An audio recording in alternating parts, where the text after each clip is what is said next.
बैठे बैठे मैं अपने इंस्टाग्राम पर रील स्क्रॉल कर रहा था, तभी मेरे अकाउंट पर ये रील आई और इसके बारे में मैंने सोचा कि पशु पक्षियों की किस तरह हालत बुरी हो चुकी है जंगल की कटाई के बाद। तो मैंने सोचा क्यों न अपने गांव के जंगल की ओर निकला जाए। इसके बाद मैं अपने छोटे भाई और वॉलंटियरों के साथ अपने दादी माँ का आशीर्वाद लेते हैं। आशीर्वाद लेते समय दादी बड़ी खुश हुई और उन्होंने मुझे आशीर्वाद दिया। फिर उसके बाद मैं गया अपनी बाइक की ओर। बाइक में पेट्रोल चेक किया तो पेट्रोल था काफ़ी कम। उसके लिए पिताजी से मांगे 50 रुपये और पिताजी ने दिए और हम निकल गए पेट्रोल ख़रीदने की और वहाँ जाके पेट्रोल लिया। पेट्रोल लेते समय भैया बोले वीडियो बंद कर दो, क्योंकि मेरे पास रजिस्ट्रेशन नहीं है पेट्रोल का। तो पेट्रोल लेने के बाद तीनों लोग आ गए एक ही बाइक पर। तो हम 4 लोग एक ही बाइक पर बैठ गए और निकल पड़े जंगल की ओर। रास्ते में हमने ऐसे दृश्य देखे और उसको रिकॉर्ड किया। तो यहाँ से मेरा जंगल होता है प्रारंभ। के बाद हम जाते हैं अपने दोस्त के फार्म हाउस पर। फार्म हाउस पर देखते हैं कौन है कौन नहीं है। फार्म हाउस का गेट खोलते हैं और घुस पड़ते हैं फार्म हाउस पे। फार्म हाउस पर काफ़ी दोपहर में कोई दिख नहीं रहा था, तो मैं गया सबसे पहले वहाँ जाके बैठा और चारों साइड देखा। फिर उसके बाद भाई आ गया, भाई ने हम तीनों को रिकॉर्ड किया। मैं काफ़ी खुश था क्योंकि वहाँ कोई था नहीं। फिर मैंने अपने टमाटर के पौधों को देखा। पौधों में काफ़ी अच्छा फरा हुआ था, तो उसमें एक सड़ा हुआ टमाटर था, तो उसको मैंने तोड़ के फेंक दिया। तो दूसरा पौधा देखा, वो भी काफ़ी अच्छा फरा हुआ था, तो 4 दिनों में फर जाएगा। फिर हम निकल पड़े जंगल की ओर।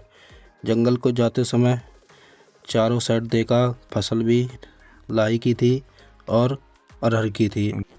जंगल में इस साल अरहर की काफ़ी अच्छी फसल थी, तो छोटा वॉलंटियर गया अपने पापा से स्कूटी लेके आ गया और नंदू भी उसके साथ बैठ गया। अब मैंने देखा मेरा छोटा भाई मेरे माताजी के पास चला गया। माताजी अरहर की कटाई कर रही थी, पिताजी भी साथ थे, तो उसने पिताजी के पास गया और अरहर को देखा। तो अरहर इस साल काफ़ी अच्छी हुई है जंगल में। तो फिर उसके बाद वो आया तो मैंने बाइक घुमाई और वो मेरा छोटा भाई मेरे बाइक पर आके सवार हो गया। तो मैंने चारों साइड देखा, दृश्य काफ़ी अच्छा था, तो मैं निकल पड़ा और अंदर। जंगल मेरा काफ़ी बड़ा है, रास्ता काफ़ी दुर्गम है, तो रास्ते की ओर मैं चल पड़ा। रास्ते में जाते हुए धूल उड़ रही थी, तो मैं इसको प्रोटेक्शन के लिए मैंने उससे पहले ही चश्मा लगा रखा था। आगे वाला बच्चा बदमाशी कर रहा था, वो धूल उड़ा रहा था। तो फिर उसके बाद हम एक लास्ट पॉइंट पर, एक मंदिर है वहाँ धाम, जिसे सिद्ध बाबा धाम कहते हैं, वहाँ पहुँचे। वहाँ हमने अपनी बाइक खड़ी की और छोटा भाई भी आ गया था। हम चारों लोग उतरे और वहाँ महाराज जी के पास पहुँचे। महाराज जी के पास पहुँचने के बाद मैंने उनके चरण स्पर्श किए और उनसे कुछ बातें सीखी और उसके बाद हमने चारों साइड धाम की ओर शूट किया। जंगल को देखा, जंगल काफ़ी सूखा हुआ था, लेकिन धाम अभी निर्माणाधीन था, तो उसके चारों ओर लेवलिंग चल रही थी और समतल भूमि की जा रही थी। धाम के चारों ओर देखा, पेड़ पौधे भी काफ़ी घनी हुई आबादी में लगे हुए थे। तो मेरा छोटा भाई नंदू वो आगे रास्ते को बता रहा था और हम चारों साइड जंगल को देख रहे थे। जंगल काफ़ी घना है और काफ़ी अच्छा भी दिख रहा है। तो मैं और मेरा भाई उसके बाद फिर महाराज जी के पास आते हैं। मैं महाराज जी से चर्चा कर रहा था किसी विषय पर कि जंगल को कैसे दोबारा से रिसाइकलिंग करके हरा किया जाए। तो उसके बाद सत्संग संग्रहालय में गया, वहाँ एक लाइब्रेरी महाराज जी ने बना रखी है। लाइब्रेरी काफ़ी बड़ी और विशाल है, काफ़ी धार्मिक पुस्तकें हैं। पुस्तकों के बारे में मैंने जाना। फिर महाराज जी ने 4 छेद बोतल में, इधर छेद, इधर छेद, इधर छेद, इधर छेद, बोतल को भर दिया। अभी तो क्योंकि कल लगाया था तो धूप में खराब ना हो जाए। अभी पौधे की पत्तियां खोट दी हमने अनावश्यक से। और ये पौधे जब बढ़ जाएंगे इतने हो जाएंगे तो फिर मिट्टी को भरते जाएंगे, तो सूख जाती है। तब ने क्या किया, ये मल्चिंग कर दी। देखो इसमें नमी अभी है, पानी डालते थे लेकिन हमको ये सफिशिएंट नहीं दिखा। नमी ज़्यादा नीचे तक पहुंच नहीं पाती, जड़ें हैं नीचे। ये चॉकलेट वाला डिब्बा है, बड़ा है, इसमें नीचे एक छेद है। अच्छा, ठीक है। तो डिब्बे को भर दिया। अब 4-5 दिन पानी न भरो, अब वो छेद से सीधा इसमें जड़ में जाएगा। सारी जानकारी देने के बाद महाराज जी ने अपने बैगन दिखाए। बैगन काफ़ी अच्छे फरे हुए थे। एक पौधे में समथिंग 15 फल लगे हुए थे। जो पौधा था वो बैगन का 3 साल पुराना था। फिर उसके बाद मैंने आके जनरेटर देखा, जनरेटर का डीजल चेक किया। डीजल चेक करने के बाद अर्पित ने जनरेटर को स्टार्ट करना चाहा, लेकिन अर्पित ने जनरेटर स्टार्ट नहीं कर पाया। को स्टार्ट किया फिर मैं खुश हुआ। उसके बाद मैंने पानी भरा मोटर से और एक एक पौधे को पानी देना प्रारंभ कर दिया। पहले पौधे में उसमें बोतल भरी हुई थी जिससे अंदर नमी जड़ों में बनी रहे, तो पहले पौधे में पूरी बोतल भर दी। उसके बाद मैंने दूसरे दोस्त से कहा तो उसने भी पानी देना प्रारंभ कर दिया।